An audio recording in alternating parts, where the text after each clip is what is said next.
a special guest today. And so we are moving into the space of education and our leaders who are in higher education right now. So please make sure that you're doing your part and sharing this video and this content with your audience or with your surroundings. You know, a lot of times we think that we'll watch something and we think it's just for us. Anytime that you're learning, or we have this podcast on here, you may not think the story directly you can relate to, but you never know who's in your circle that may need to hear these stories. So please make sure that you're supporting the Black Podcast by sharing these videos and interacting with us. If you have questions, please make sure that you're asking questions during the show, because our guests love to answer any questions that you have and just give us some good insight. A lot of times we don't get an opportunity to speak to people like the guests that we have on the Black Podcast. So when you have an opportunity to ask relevant questions, please make sure that you do so. I do want to tell you thank you for supporting us. Last week made an entire year for us, and I'm just excited and blessed about that. We should be live on Facebook right now. Let me make sure, Brian. Yeah, we're live. So make sure you're doing your job there and sharing the video. Your co-host, Dr. Sherelle Hobson, and I'm a student athlete resilience coach and athletic program consultant. And I'm passionate about our young Black males, narrative of our Black males within. And so within that, we created a company called HBCU, which does that. We talk about what our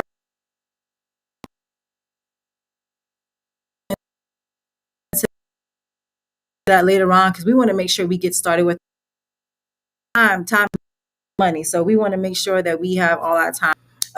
Mr. Streak is my partner in crime. Yep.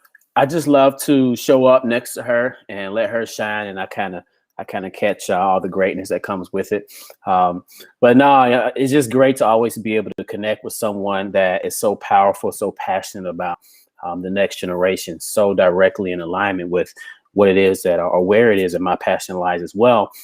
And as you're probably familiar, when two or more come together, there's little to nothing that can stop us.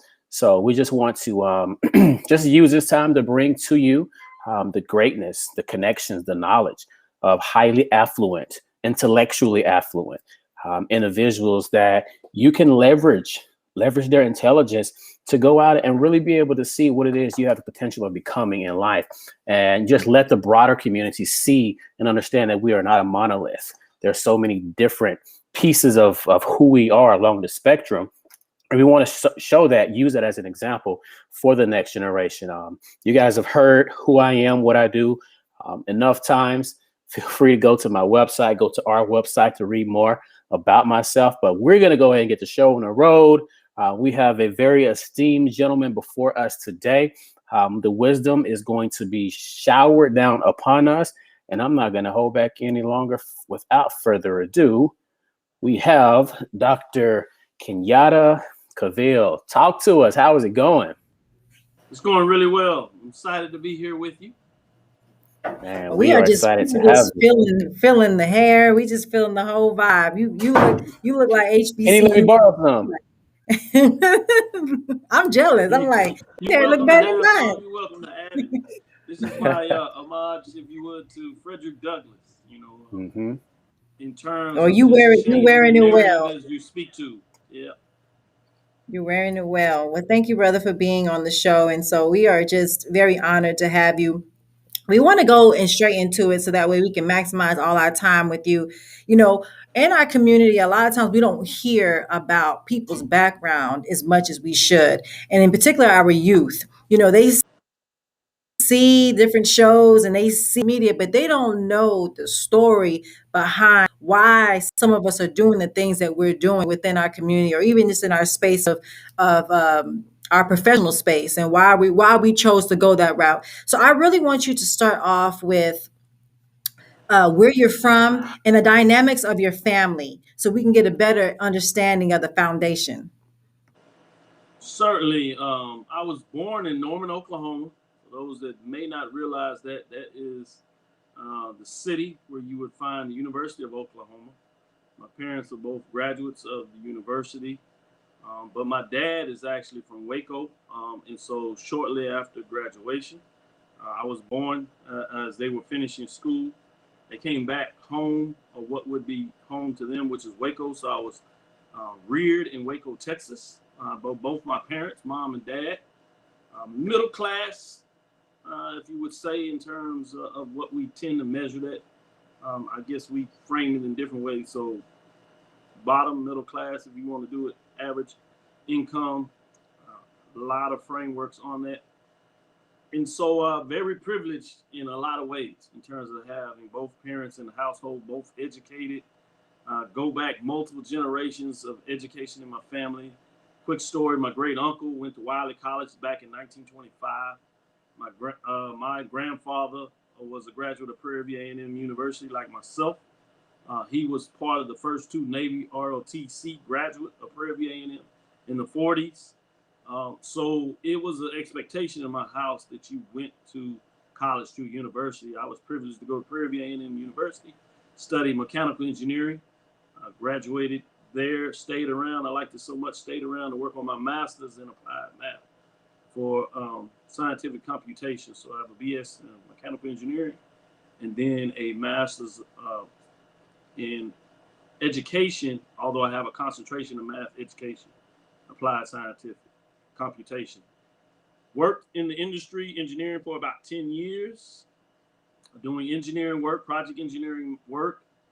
Decided to make a pivot, career change, came back and started a second master's program that I ultimately wanted to finish about 10 years later, and decided to get into some teaching, did what people refer to as alternative teaching or the charter school setting, so I could go in and get my doctorate. And essentially, long story short, that's where I am now, Texas Southern University, as a professor, full rank professor of sport management, sports studies, developing curriculum, the business side of sports is the way I like to see it, and being able to have some success of going up the leadership chain, if you would, and currently serve as the interim associate dean of academic affairs at Texas Southern University in the College of Education. Well, that's amazing. Talking about your journey and all the things that you accomplished. I was also a product of a mother and father growing up in that type of household.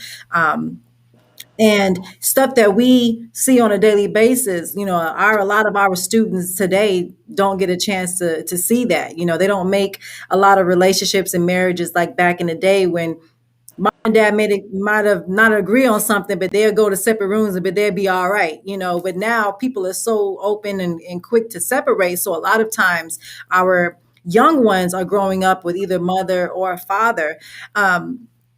If you can just talk to about that transitioning for you, like in going into engineering and stuff like that, because with a lot of young black males in particular, I mean, sports is usually the focus. And I know that you're doing a lot right now with sports, but was sports ever a part of that journey for you, or were you always very academic based? Sports was always part of the journey. Like many people in our culture, at a very young age, I played sports, mainly soccer and then baseball at a young age, and then transitioned. But at the same time, I had a chance to play with toys, and I can pinpoint when I really connected with math. The first component was Legos. I was always somebody that built Legos and put things together, more on the architecture side. And then I had an African American science teacher, Bonner, and then another one, Trotter, that was a geometry teacher. And that was a collision course for me to fall in love with math and science that I fundamentally believe changed my course in terms of deciding at first to go into architecture and engineering and ultimately becoming a mechanical engineer before the rest is history. Wow. Wow. That's amazing. That's an amazing journey. And a lot of times those kids don't have that type of transition. A lot of times they're so focused on sports, they don't really get to identify their other gifts. So even though sports wasn't something a part of, what you enjoy doing, you knew that there was something bigger or there was something else that you were also interested in. And a lot of our young men and girls don't know that just yet. They're still their focus, especially boys, from they were very young, was football, football, football, lead, professional, this, that. It's nothing else outside of that. And I always tell people that when you are blessed with that type of gift, it's amazing how you can use it. But when you don't really know how to operate in that gift and you don't know your value within that gift, that's when it becomes a problem. So I know that your parents, education was a big, with the conversation. Sometimes for me, it was non-negotiable in our house. So it was like, you gonna go to school, do something. I don't know, you can figure out when you get there what you're gonna do. But a lot of those conversations don't happen as much now within our community, especially with our young men. It's if you go to schools because you're going to play. It's not because you're going to be an engineer or you're going to be a doctor or you're going to be an accountant. It's you're going to play with the hopes of making it to the next level. If you can talk about your college experience when we know that if you're a major engineer, it ain't too much free. I think one time I was at the studying somewhere, I don't remember what it was, and I was complaining about what I had to study because I majored in theology. And one of my friends said, well, this is, show me like maybe 3 or 4 pages. And I said, dang, how much work do you have to do? He said, this is one problem. I said, 4 pieces of paper for one. I said, I will go in there and change my whole major if I do that. So having that discipline for you when everybody was focused on either sports or doing other things, how were you able to balance? Or what was that transition like for you? I was very fortunate. I went into what we call an ECI And program, Early Engineering Concept, which was in the summer. And mm, so we learned the collective. So I'm really into collective empowerment of social groups and what does that mean. And so before that, I didn't realize it, but it was part of my family structure, inside out, outside back in. So we were always part of this community struggle, this community growth, this community family, whether it was directly through the church or workshop groups. Um, my dad, as you saw, my middle name is Kenyatta. That's what I prefer to go to. Many people may realize that I was named after Jomo Kenyatta, the first independent president of Kenya. And that was purposeful for all my dad to use those names. He was part of the Pan African movement. So I remember literally being a young child and going around the country to these meetings about the social empowerment struggle about what does it mean to have the community growth and the pride that I took in that and the social structure that nurtured me through that. I believe, along obviously with my direct connection with my parents, really pushed me in a direction where when I got to Prairie View A&M University in that summer program to really show you that circle of growth, in that summer program, Prairie View had created this program that got us on this fast track. So we took 10 hours, a couple of engineering programs, a couple of math programs to make sure that we were duly prepared to go into taking these multiple level of mathematic classes, calculus 1, 2, and 3, advanced engineering for mathematics, before we really even got into our engineering classes in terms of thermodynamics 1 and 2, heat transfer, all these really intriguing classes for me. But that foundation really set it there. So we had these study groups. So we studied in a lot of study groups. And we were a collective of folks. Many of us ended up joining the same fraternity. Those that joined other fraternities, what we would call now Greek letter organizations. I happen to be a member of Alpha Phi Alpha Fraternity Incorporated. You probably see some of that backwards if you couldn't tell. Quite proud of that. But to say that before that was what we call an Epsilon Gamma Iota, which was an engineering fraternity and sorority. So I had not only brothers, but I had sisters in there.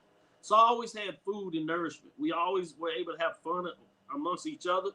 It might have been what some people would call it nerd fun, but for us, it was about empowering one another. I mean, we did the social things that a lot of people did. We stepped, we went to the parties, but we also had a structured time that allowed everybody to know that we were preparing and studying a little bit every day, certainly put in long hours when we had examinations that were coming up. So it made it much easier for me to get through this program because it wasn't just about independent in terms of myself or what I could do. It was about the collective, about this empowerment. And I believe fundamentally, it literally changed my life when you look at this backwards in terms of collective thought and that collective memory that people poured into me that allowed me to grow. Now, you keep saying collective, collective, collective, collective. You know, we often hear it takes a village to raise a child. Well, it takes a collective group. It takes a community. It takes like minds to really raise us as adults in the direction that we're truly looking to go in to impact the world. So that's one of the things I think is so important for our young men and women to understand. Like whenever you get ready to transition to that next stage of life, you got to find your crew. You got to find the people who you can relate with because life gets hard. And when you're trying to deal with it all by yourself, it's so easy to fall between the cracks. That happened to me.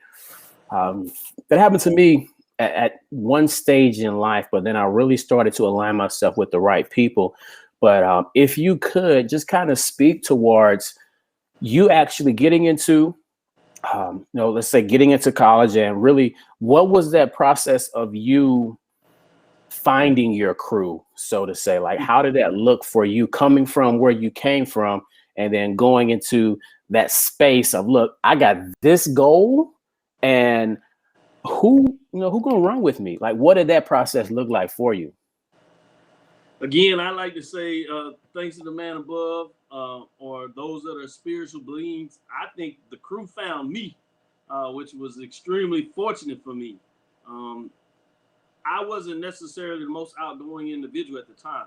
And hopefully that's changed now. You see that I'm very outgoing, very likable individual that, really has the ability to navigate a lot of space. But I still trust that crew that you talk about. As we said before the show, I actually got back from Nassau, Bahamas.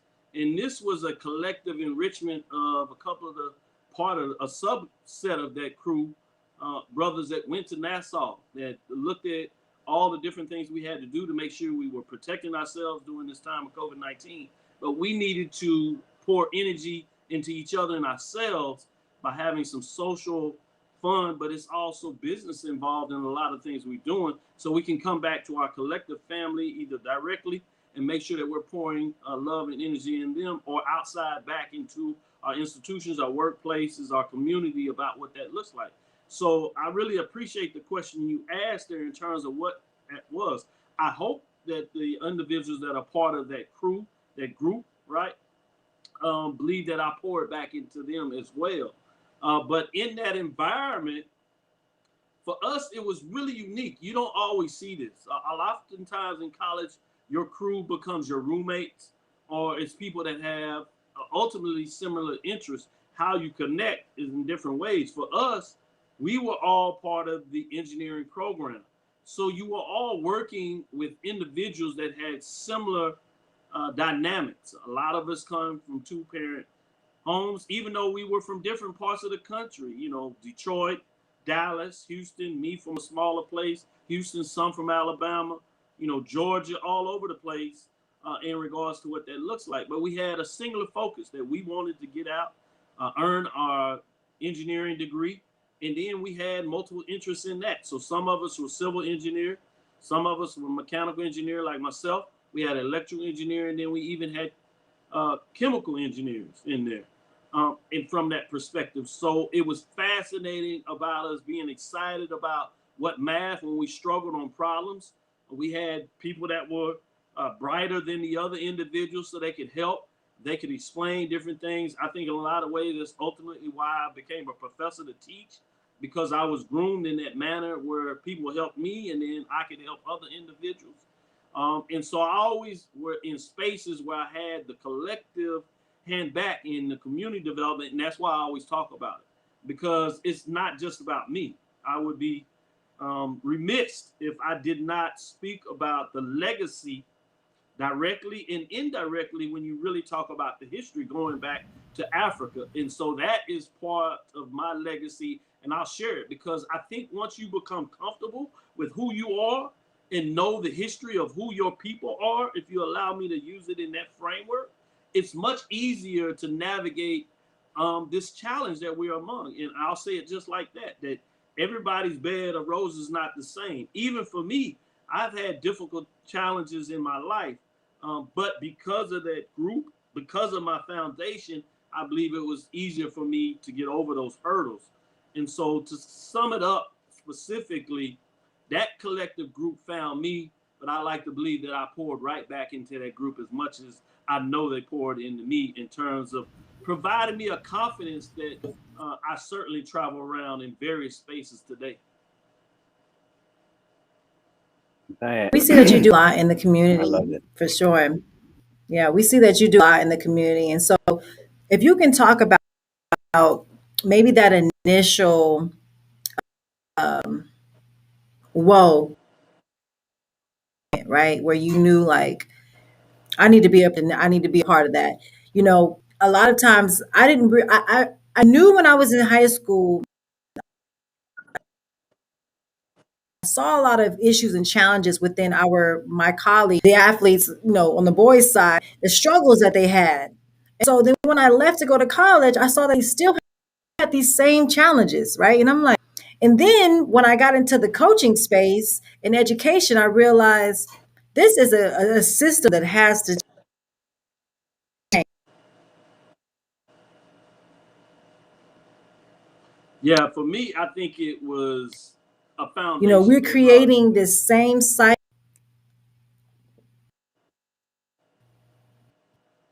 Can you Exactly. hear me?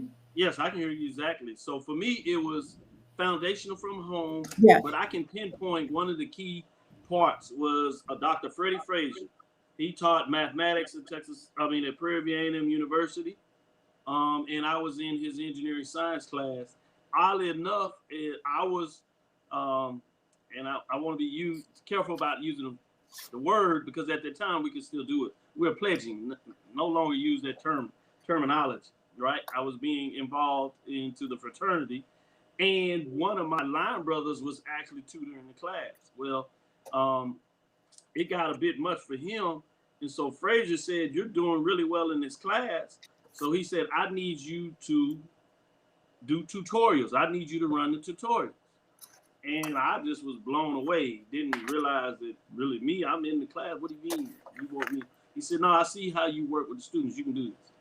And so it was his impetus to put me and provide me with an opportunity to really engage others is where I believe the collective memory that I had as a young individual about all those that were around me in terms of the Pan-African movement, Stokely Carmichael, Kwame Ture, what we call him now, those individuals were in a space that made me proud of who I was in the history, and I just kept digging. And my father had always had these books around, and oftentimes, as you're younger, you just see books and you might kind of look through them. But all of a sudden, I had an interest and I wanted to start reading these books. I would read more. And once you get into reading books and you find out books in whatever area interests you have, you become insatiable. So I became an insatiable reader. Basically, anything that I could get my hands on in this current format, when you can really find sources of material, whether it's in a book or audio or a visual streaming type of platform, I'm there and I eat it up and I'm very technical and I like to break it apart, see what it looks like. I guess some of my engineering, mathematical Lego days coming back into play. And then I like to find a way that I can put my own framework on it and put it in a way that many people that may not have the same level of reading material can still get it. And hopefully I drive them to having an interest. So for me, that was really about finding out the foundational space about how can I be transformative. While I have these days on this life, I want to make a difference in the world and specifically for the community and for the Africana diaspora around the world, Black people in general, about what that looks like, about changing the dynamics in that space in a way that we can better move forward.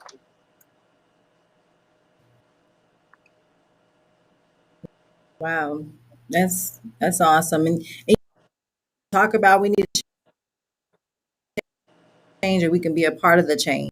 And that's what big on leadership role. I teach these kids life first, sports second, because if you can teach them about discipline and what to be committed and what it means to overcome adversity. You can coach them football and how to balance that and make those right decisions. A lot of people always say, well, I'm supposed to be the smartest girl in the room. But as I started, if I wanted to make a change, I had to be the change. So if I was speaking to my athletes about the importance of education, and so that was the reason why that was always being the model. So when they can't do this, oh well, coach, I hate school. I can't.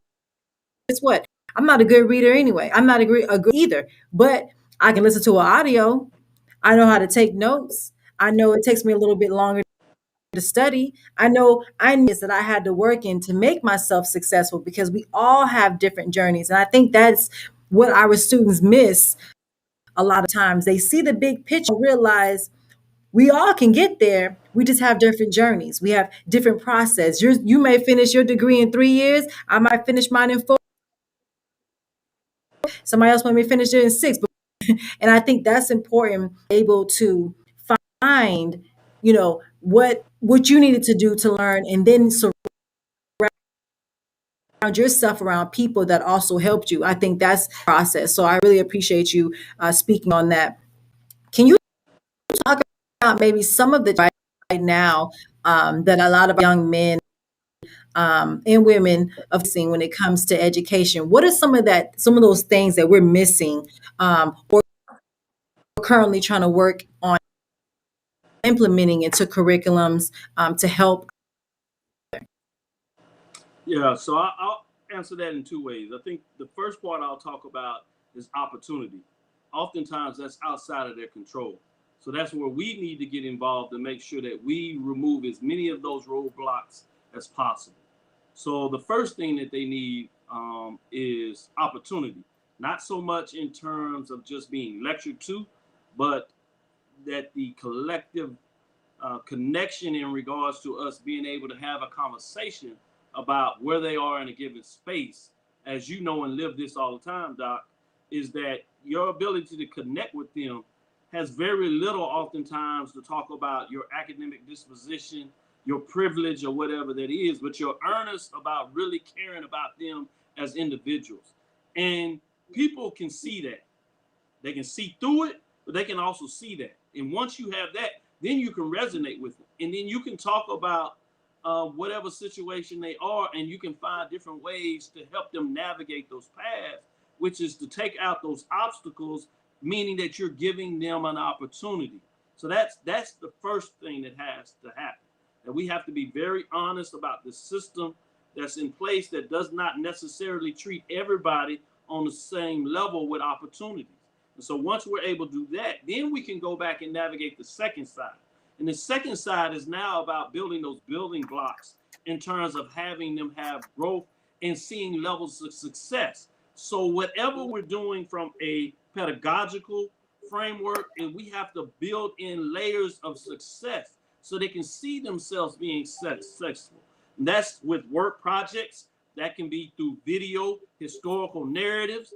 That can be personal experiences from individuals, right? That can be anecdotal evidence that you show them in terms of life experiences, and taking them to that front door so they can see people oftentimes that really look like them. Even more importantly, if you can help and have similar stories from them, then they can come back with a confidence level that I told you earlier that I didn't even have, although I came from a place of privilege. And so we all have those valleys that we come through. We all have opportunity for growth, but the ability to navigate that space by building those blocks are really important. And to really sum that up, that's why when I had the opportunity and understood curriculum, that I developed the sport management program with the help of others and individuals giving me the space to build it as I saw fit. It was about building an opportunity for young people that really gravitate to sports, that is part of this country, no matter what framework. We really celebrate athletes of all ethnic groups, if you would.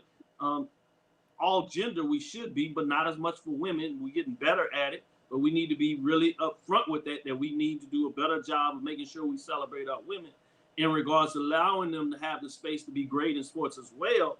But my thing is how do you transition folks at whatever period, young or old, after they made it to just the little leagues or after they made a Hall of Fame career? How do we provide transition points, allowing them to pivot into a different way of life? And so that's what the sport management program is while we look at sports, we specifically look at it from a business perspective. If they're able to pay an athlete multi-million dollars, some of them we're seeing as $200 million contracts, that's significant. That's wealth for people's life. But for somebody to write you that check, just consider how much are they making. And so your ability to understand those stories are important about us being able to travel in all types of spaces, not just on the playing surface, whether that's the court, the turf, grass, diamond, if you would, or whatever sport, track and field. We need to make sure that they have that ability to transition through this space. So it was important for me to develop that. And I've continued to push that narrative. We've done it with a BSM in sport management with 5 concentrations. We've done it at the master's level, a master's science in sports studies, sports leadership. And we've now become the first HBCU to offer a doctoral concentration in sports education in partnership with the curriculum instruction doctoral program at Texas Southern University. So that's being intentional and purposeful. We collaborated with the School of Communication and provided a curriculum for a concentration in sports entertainment that allow folks to understand that they can be in front of the camera or they can be behind the camera in terms of the production. People don't realize that it takes you all a lot of time and effort to do what's necessary behind the scene that allows me to get on this stage and freelance and talk and answer questions. And I hope for most people to realize that I, look very handsome on here. With that, but I joke because I care to make sure people understand that we do have to keep it light. But all seriousness, there's all different ways that you can be successful. And I tell all my students this thing: if you find your ability to become a subject matter expert in the field, one, you'll never feel like you're really working a day in your life. And I guarantee you, people will pay you handsomely for that. You'll live very well beyond any thought that you could desire if you become a subject matter expert in your field. And I don't care whether it is. Dr. Martin Luther King talked about the sanitary worker, about being a trash collector. Think about this. In the United States, every city pretty much has a ability in some manner where they have somebody that picks up trash. Well, you could be just the person that picks up trash, but think about the individuals that manage that situation. The person that's truly become the expert about making sure that I can collect trash so the city can stay clean and people can stay healthy. Do you know how much a city pays those individuals? We just think about them as being trash folks. But there is a whole production engineer, business, marketing, framework, and all different types of industry around it. And the person that do it the best are not just paid well, they have ultimately become multi-millionaires about understanding how to collect what other people throw away as their waste. Man. Like, we got to put this baby on replay a couple times. You speak on so many things that we take for granted as far as certain types of workers, treating janitorial workers a certain way as opposed to the CEO, so on and so forth. Understand that there is a hierarchy, and just because that person is right there in front of you doesn't diminish that specific field of work. I want to kind of pivot Absolutely. just a little bit. Over the last year, my daughter and my son has gotten a little bit more heavy in gaming, online gaming. Now, I remember it was early last year, I'll say probably April or so, and I'm, getting some work done. My son and my daughter are playing this video game called Roblox. And I'm just listening in, doing a little bit here, a little bit there. They play Minecraft as well. And I hear my daughter, what number, what letter? And I began these sequences of letters and numbers, and then the character would do something. Oh, what? They're over there coding. And then I see my son just watching about the corner of my eye, building these large, just beautiful structures. And I'm like, Antonio, you realize what you're doing is engineering, right? And you realize you can make some real good money with that. So if you pay attention to how you're doing that, the different, the measurements of if you want something this high to go this far, how many blocks you got to use, so on and so forth, you can make some really good money in that space. And being able to see and not only seeing it as myself, but some of his teachers were able to see it. And we got him tested, gifted about 5-6 years ago. So we saw more opportunities that we're able to put him in. He was able to take some coding and some engineering courses at the university.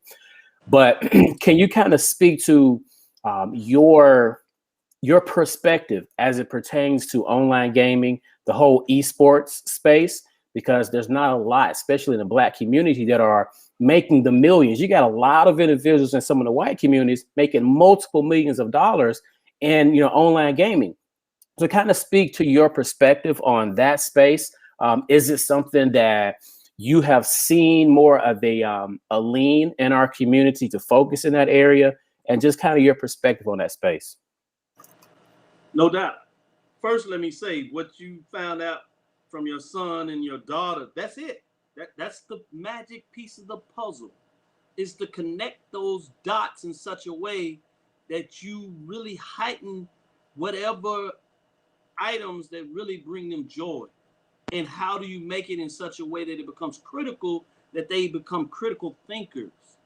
I really don't care what field you go into. Your ability to be critical and analyze tactical is what will transpire you in terms of the industry that you go into. So getting back to the specifics of your question about esports, I again think it's important that we're in all segments.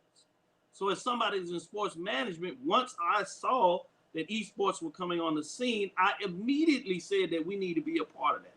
Similar than when we were talking about data analytics or sports analytics.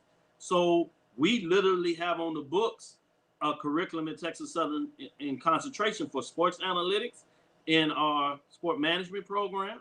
It's a double concentration where you get the business and the sports analytics for that perspective. And in the School of Communications, where I told you about sports entertainment, it's connected to esports. So I wanted to make sure that we were teaching the spaces that allow folks to have access to opportunities to be successful. Whatever your interest may be, is your ability to navigate that space so you can be excited about it. It can be on this gaming side, where you literally have folks that have trained themselves at a high level, much like you would think about an athlete, just in terms of esports, where they make millions of dollars for winning tournaments. So that is an opportunity. That's on the high end. But on the other end, somebody has to put the tournament together. Somebody has to manage the ability to bring these athletes in. Somebody has to develop the facility for them to play the game. Somebody has to develop the game itself. All those are facets about esports where you provide people the opportunity to look at that. So it could be in the computer science side. It can be in the engineering technology side. It can be in the combination. Because now it's even more important that these interdisciplinary and multidisciplinary, and why I designed the curriculum in such a way, I think is more important, which goes back to my teaching days of being in, frankly, to be in the charter school, where I thought it was important to give students the opportunity multidiscipline. Do not just have them focus on a discipline, especially young. They'll get a chance to become experts in an area as they grow and find what they really do well and what they like. And now is your opportunity to empower that, either as a parent or as a teacher or as a community advisor, or, and more important, as leaders of the community, all the way up to our governmental officials. Their job, in my opinion, is about providing the constructs that allow folks to have success. Now, we can argue whether they're doing well or not in that. That's a whole separate interview. But my point that I'm getting to, that I think I want to be extremely important, is the carving out these spaces in such a way that we allow folks to gravitate and what they like and what they can do well so they can be really successful. So yes, I believe that esports is important in our community, just for the simple fact that it gives people an opportunity to find their niche in whatever way that they can be special. So I think that's great that you're doing that with your Absolutely. son and daughter. Beautiful. Absolutely. Appreciate that. And you know, we always talk about in education that you know, everyone is has an opportunity or equal opportunity to education or whatever. And I always tell people we all have an opportunity, but it's not always presented the same. And I think it's so important that we, as you know, leaders within the Black community, um, present those things to these guys or to these girls that, hey, you know, did you know you can do this? Did you know you can do that? And I think a lot of times they don't know that those type of resources or those type of majors, or you know, and sometimes if you don't find a major, you may have to create your own space, you know. And like you said, I think that a lot of them are scared to do that or create that space because they're still not sure of what they're good at. And I think a lot of times we have to really focus on that. What else do you like to do? You know, oh, well, I like to do, you know, X, Y, and Z. And it's like, well, have you ever thought about this? Have you ever thought about that? And I feel like that's our responsibility. You know, when they get to college, that's not the time to say, well, he's almost an adult now. He should know. Because there are still people right now as an adult still trying to figure out what they want to be and what they want to do. And so I like to start early on, like in high school. I know you love track, but what else do you like to do? What else are you good at? When we weren't running track, we were in the community, you know, keeping them busy and exposing them to entrepreneurs. You know, I used to always introduce them to entrepreneurs or bring people on campus or take them to a college campus or take them to the hospital to visit other kids who are, you know, maybe struggling health wise, and getting them to appreciate.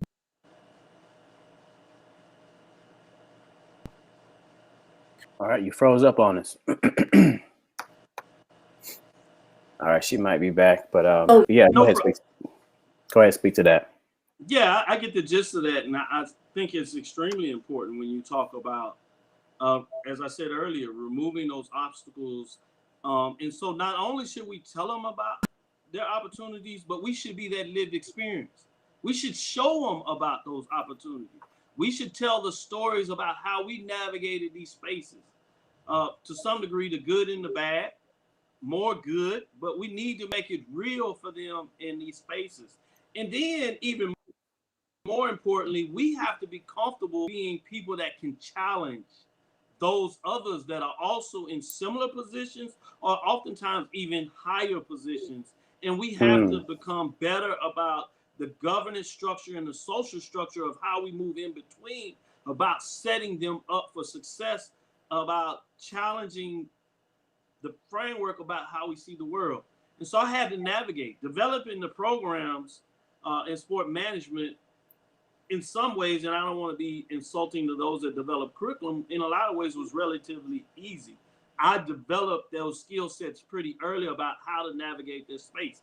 I literally earned a master's degree in curriculum instruction about how to look at curriculum in those ways. And I got an early training about the university curriculum process, about how do you develop that. So that really helped in so many different ways. But the more challenging part was about navigating the political process. And so you talked about higher education and leadership. A lot of that is about navigating the politics of any organization, but in this case, higher education. How do you allow folks to have their space and be comfortable, but at the same time be tactical, be analytic in the way that you solve real life problems, but also finding the space in a unique way to pushing folks about new strategies. We have to find a way to be forceful about looking and holding on to the old in our history, but at the same time cutting down barriers, about looking innovatively about what is the nexus, and trying in our own efforts about being the nexus in whatever ways. Doc, you have a doctorate. You have the ability where you've created research, right? And I'm sure in your own space, Stephen, in yourself, that you've developed this show. So you all are naturally in a space where you have to be creative. And so it's important for us to challenge other folks that may not have that and always just want to stand on what's now and understanding that we can do those things and we have to do them in earnest, but we also have to be cutting edge about how do we move forward and challenge the space of the normative process. How do we cut through that noise in a way that we develop the next frontier? And part of developing the next frontier is developing these young folks that you're asking me to speak about from a leadership perspective. And so it's extremely important for me that I'm blessed to be in these spaces where the hard decisions are made, but I like to make sure that I'm open in putting various things on the table and not always just going for what everybody says is the space that we should be. And it's a tactical skill about navigating that space. That is not an easy thing to do, because oftentimes you can find yourself on the wrong side of leaders that believe that they need to stay the course. So you really have to know how to make people comfortable about you challenging them, right? There is an art to doing that, where you don't even allow folks oftentimes to know that you're directly challenging them. But how do you ask inquisitive questions, just like we ask students in the classroom? How do you do that to other adults in a leadership program or the leadership cabinet in such a way that they are open now to asking you a little more about what are you saying? What are you getting at? And now you also have to find ways to allow folks to have wins. How do you make sure that you're not always just correcting them when you're challenging them, but how do you give them the space to have wins and see about moving?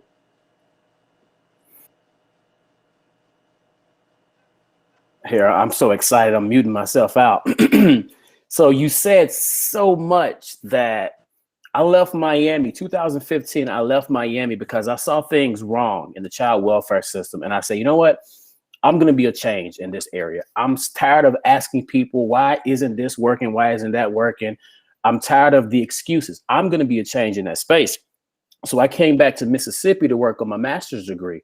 From day one, I already know I created some enemies, but at the same time, I piqued the curiosity of a lot of professors.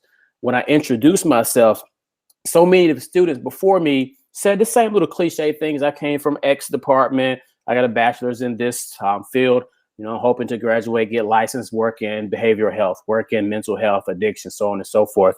And I was bold and said, I didn't come here just to sit in the classroom, get good grades, graduate, and hope to find a job. I came here to get active across campus, across community, across the state, in the spaces that I truly desire to, so that once I do graduate, I'll already be positioned to go out and do exactly what I want to do. And I hit the ground running. First semester, caught the attention of the director of the program. He sent me out to be a recruiter for a study abroad program. Same semester, partnered up with 3 different other students. We developed a social business. This is the first semester, develop a social business. Second semester, turn that social business into an actual, and I have the business license on my wall, an actual corporation. Presented it to the governor of the state. Was able to speak alongside of the mayor of the city, the president of the university, build a personal relationship with the dean, the coordinator, all the way up to the the president of the university. I came in and I wasn't that cookie cutter social worker. I went the macro route. So I'm studying business classes. I'm learning, how do I develop a social business so I can use certain revenue that I create to go towards reconciling the issues, instead of waiting for government to say, okay, I'll give you some money to do this. No, I'm not going to wait. I'm going to go and do it. I had a lot of pushback here and there. And it was one instance that really made me want to pat myself on the back. We had, I had a tag on my email by Dr. Napoleon Hill that mentions your only limitation are those that you set in your own mind or allow others to set for you. That was a tagline quote on my email. The dean of our university at the time, he had just stepped down into a professor position because he's about to transition out. He sent me an email about, you don't need to quote him because he's a fraud, he's a this, he's a that, all these different things about his personal life. You need to only quote people whose work is rooted in social work, because that's rooted in reality.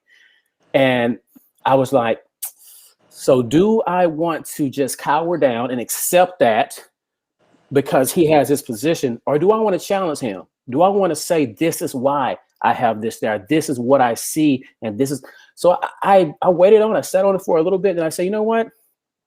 If I sit here and allow this to happen, I'm always going to be shut down.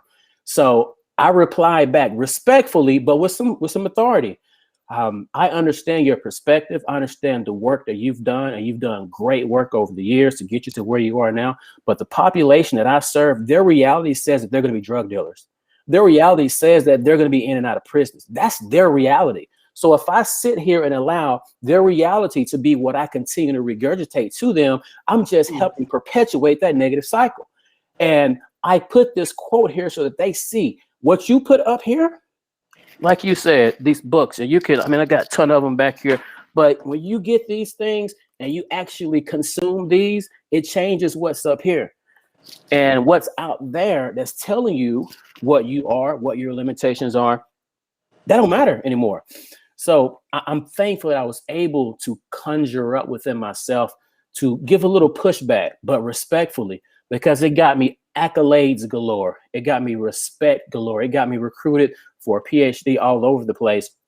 And I aim to be that example. I remember one thing that my son told me once, because I got a lot of press coverage while I was working on my master's as well. Mm-hmm. He one day told me, Daddy, I want to be like you when I grow up, because you famous. Because all my friends tell me they see you on TV.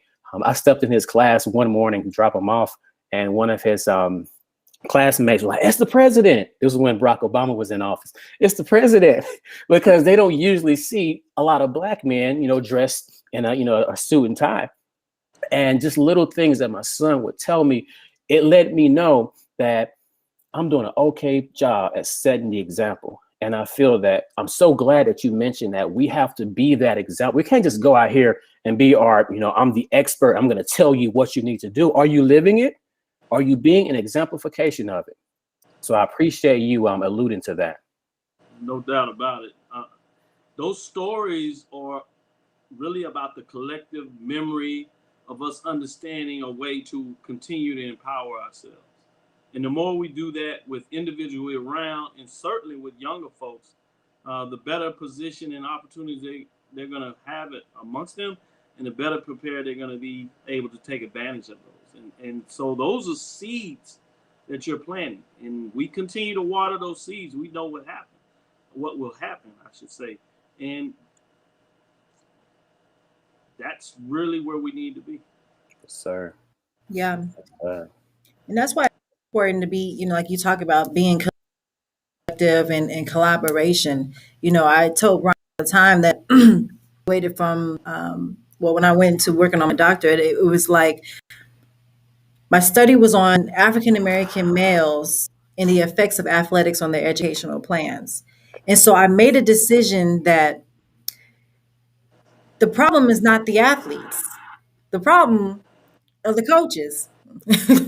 And so I said, instead of us always coaching the athletes up, I decided to create a system called Win with Why, where I would help to coach the coaches on how to create these environments for our athletes. Because it's more than just blowing a whistle or showing up. What else are we doing? How much do we know about our athletes? And so when we talked about collaborating, that was one of the things that me and Brian decided was he saw something in his social work that I saw in athletics. And I said, well, a lot of these athletes end up going through that system or have came through that system. And so it was just a perfect mix. So when we talk the importance of collaboration, what are some of the areas or what you're doing right now in your current space that collaboration was so important when you saw that bigger picture? Because you have a vision, but then it's like you also know that there's some people in other spaces that are going to really help take your program to create something that's different, because sometimes we want to cycle the same thing, but you can have the same thing, but add your own touch. What was, who's in your circle of influence or that you're collaborating with that really helped to create something different that we said, this is it? That's a good one. One of the things I do is, like you said, I really like to think big innovative in that manner. I like to live the spaces that I try to ask people to execute. And so in doing that, it's about building those relationships of what that looks like. And so I've worked collaboratively with the Southwestern Athletic Conference. That is one of the two HBCU Division I conferences. The other one is the Mid-Eastern Athletic Conference. And so with the commissioner, I have to collaborate in terms of putting together a report that would look at what would it take for HBCUs to move from operating at the FCS level, formerly 1AA, to the FBS level 1A. And for those that are not familiar with that jargon, I'm talking about moving HBCUs from just operating at the same level with Sam Houston State, obviously Prairie View, Texas Southern, the other ones in the SWAC, Southern, Grambling, McNeese State, for those that may be familiar with what I refer to as the historical white colleges and universities at the SF level. But I wanted to know, how do you create a model that would take place that would allow these schools to consider moving up to the FBS level? And that's the level where you have Oklahoma, Texas, Alabama, along with the G5, which is schools of U of H, things of that nature. What would it talk about? What would it take? So we looked at a collaborative effort there. Another collaborative areas in this workspace. I have a show that we do bi-weekly, Tuesday and Thursdays, called Inside the HBCU Sports Lab. We tune it on at 6 o'clock. And so I got to partner with what some people would see as a rival, a competitor in the business. He did production work on that side. And so one of the things I'd like to show about the collective empowerment, I said, for us to grow, we have to learn how to partner with each other, right? And so when you asked me to join the show, it was an honor. You thought enough about me, and it's about that collective empowerment.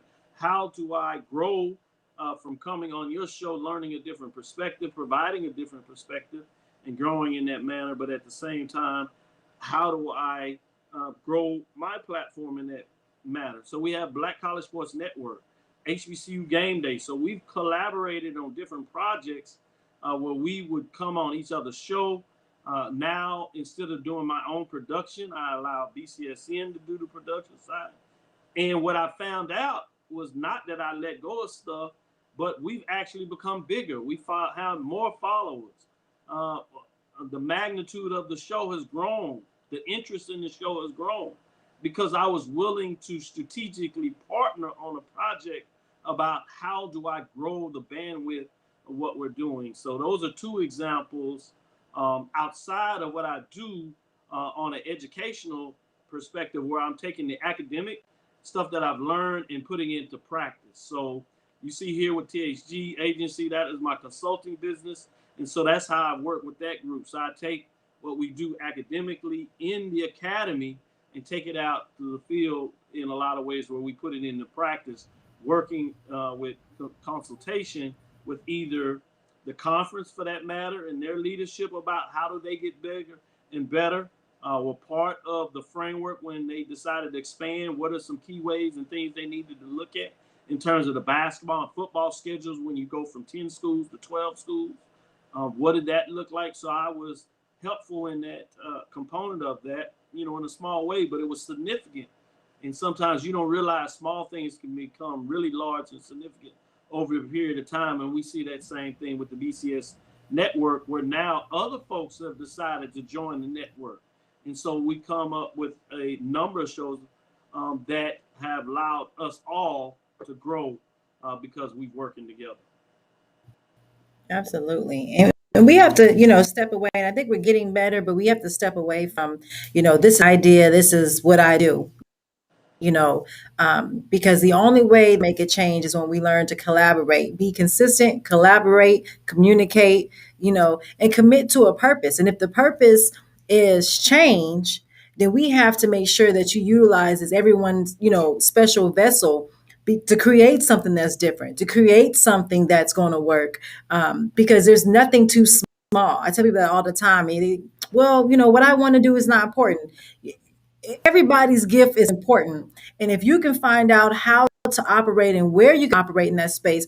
Even when we came up with the Black podcast, it started out being just an idea. I called Brian one day and I said, hey, I think we should do a podcast. And he was just like, okay, And so we started talking and then we said, well, what do you want to call it? And so we looked and then I said, what about Black, the Black podcast?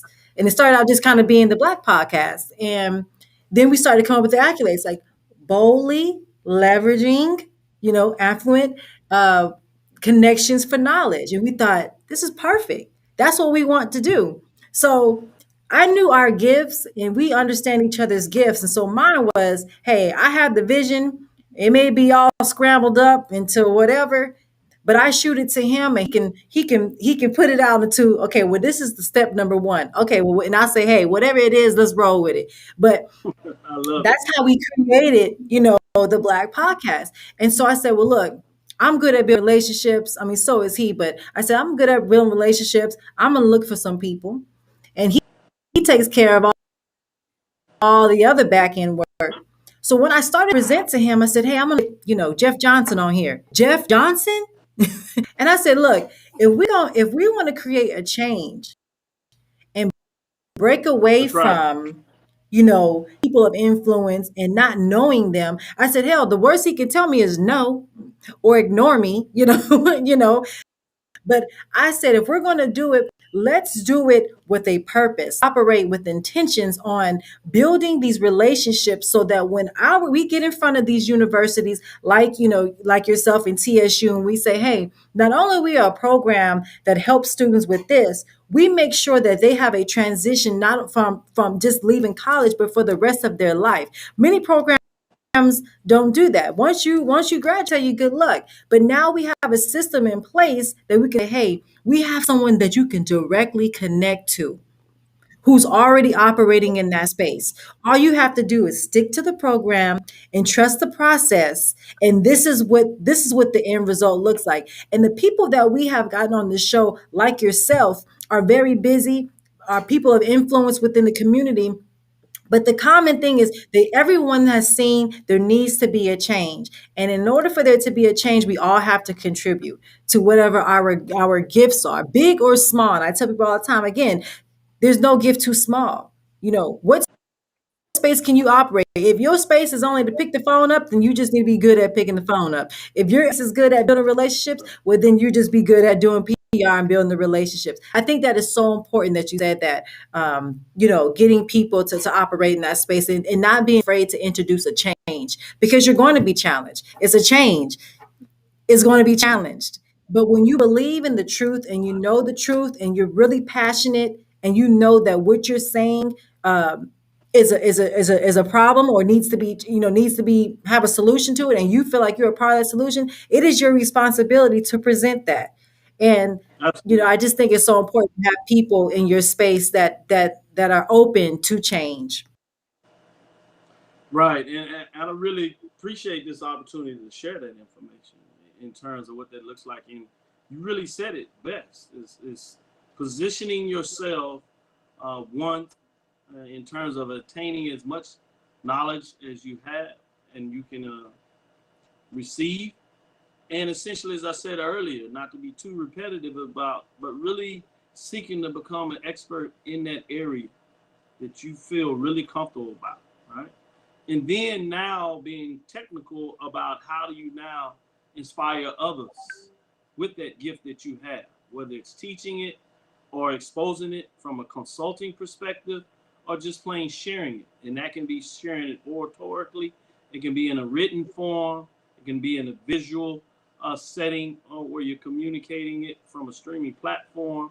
But once you've had that, that's about how you elevate it in that perspective. So I just think it was a great opportunity to be able to share that side of it and be coming back and forth with the collective dialogue about multiple ways of how do you make that reality. Absolutely. So what are some of the projects you have coming up and the things that you're doing right now?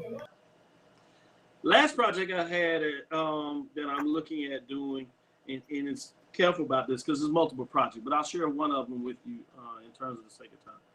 one of them, I'm really talking about transitioning from just continental in terms of U.S. When we think about HBCUs and we think about the ones over 100 plus HBCUs in the continental U.S. There's one HBCU that's outside of the continental U.S. That is the University of the Virgin Islands. It's in, obviously, the United States Virgin Islands. But there are what I've written about of what I call this collective sporting HBCU diaspora, which is about these collective frameworks of what we see from HBCUs. What is the cultural nature of HBCUs? So I've come up with some of the terms that I use in my written journal documents and also speak about is the HBCU culture, the HBCU athletic aesthetic, the HBCU sports culture. And so from that, I talk about HBCUs or what I see as an HBCU culture, whether that's from the University of the Bahamas, a university that is for Afro-Brazilians in Brazil, a university in South Africa that's for Africans as they collectively look and got the first opportunity to educate themselves, much like we've seen from the birth of HBCUs. I'm looking at collaborating and doing a project about bringing some HBCUs over to Nassau, Bahamas, and the Bahamas in general, doing it from a sporting context. That's what we do in terms of collectives and popular, but transitioning about not just playing footballs, but how do you get the community involved in Bahamas in such a way that we export some of this unique framework about how do we see ourselves working collectively. So now it's not just about working collectively in your institution or working collectively in your community or even from a state perspective or a regional perspective or a national perspective. Now we're talking about how do we think collectively from a global perspective? Because we know anything about the world, we live in a global space. So how do we become more intentional about being international, about developing projects and collectively growing as a collective people that is across nationalities and citizenship? How do we become citizens and global citizens of the world, literally, about pushing each other forward? I think that's that's highly important, especially with a lot of the cross-cultural, just a lot of the cross-cultural relationships that are being built in today's day. Whereas really focus on inclusion, so on and so forth. Being able to see, we got a lot of brothers that live over there. Hey, a lot of sisters that live down there. How can we allow what we're doing here to pull them in into the whole equation as well? So I love that you mentioned that. I have yet to travel to the Bahamas, but I have a colleague that he helps run a resort with his mom out there. We had a social entrepreneurship course together at LSU when I was working on my doctorate, first 2 years. So definitely opportunities galore outside of the U.S., but just really getting the wheels turning here with the Black podcast with HBCA. We're just so excited to continue to have individuals like yourself who we can connect ourselves with and understand, being connected with that individual could open up this door, that door, this door. But at the same time, if he has this little piece of the puzzle that's missing from what he's building, maybe we can implement ourselves into that and help him even further with his mission as well. So definitely. So as we get ready to wind down, do you have anything coming up that people need to really kind of look out for? Any books coming up, any events, so on and so forth? Yeah, my last book I had here is the athletic experience at historically Black colleges and universities that just chronicle Black college experiences. So I'm working on a book that looks at the collective 100-year anniversary of the Southwestern Athletic Conference. So working through that, still doing some journal articles, but a lot of the things I've done now is becoming more of a practitioner of taking the research that I've done over the years and really seeing ways about how do I take it out just from a book perspective and really seeking to influence and change minds from that perspective. So biggest thing I'm doing now is moving forward about galvanizing It gets bigger. HBCUs. Huh? What'd you say? I didn't know it can get any bigger. I mean, the biggest thing, I said, I thought you already named some of the biggest things. I mean, come on. Yeah, that's the way I don't like to try to get too comfortable. Continue to challenge myself. And so that's just about moving forward in terms of the space and creating events that bring people together to really share that cultural experience. And so that's my next couple of projects that I'm working with over the next year. Well, I love it. Absolutely love it. And one thing that you mentioned, and I think so many academics need to hear this, is do your research. Yeah, do your research. But eventually, how can I put this to practical use? How can I actually impact lives with this research? I'm glad that you did mention that. Absolutely. And we're so excited, so thrilled, so thankful that you were able to give us some of your time this afternoon. For sure. So we're going to get ready to put you backstage and get ready to close things down, but then circle back to you before we end things out. But thank you for doing what you're doing, being that example. And I want everybody to really take that away. Don't just talk about it, like be that example of what can be. And that's so much more powerful than just speaking on it. Thank you. Yes, sir. All right. So any final words, Dr. Hobson? Any final words from you, Dr. Hobson? I think my phone, my computer, the Wi-Fi is kind of choppy, but I will say that you have truly in your space because you. So we are just honored to have a man like yourself who are working in education and really help change the narrative of education with our young Black males and women of color. So I appreciate all that you're doing and continue working in that space because you're doing it very well. Thank you. Thank you, sir. All right.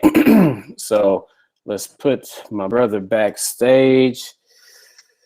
We have completed yet another wonderful episode. Myself, Dr. Hobson, we've been having some technical glitches all day, literally all day, with past guests, clients, so on and so forth. But that's our show for today. And guys, just be sure, as always, share out these information, share out these shows, these episodes, so people can get this information and put it to their good use.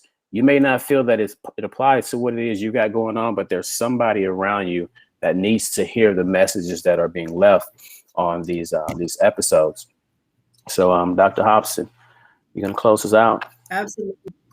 Always do your job, like he said, and share this content. But you will see us here on Thursday. Now, September, we will have a kind of a different schedule, but we'll let you know when we get closer to that. But right now, you can always find us right here every Thursday. And please make sure you're doing your part in sharing the knowledge to the community on the importance of change. And in order for us to make a change, we all have to figure out how we can contribute. The world needs in order to take that change or implement that change. So find out what that gift is, this change, connect with people who are like-minded, and find out what your gift is so that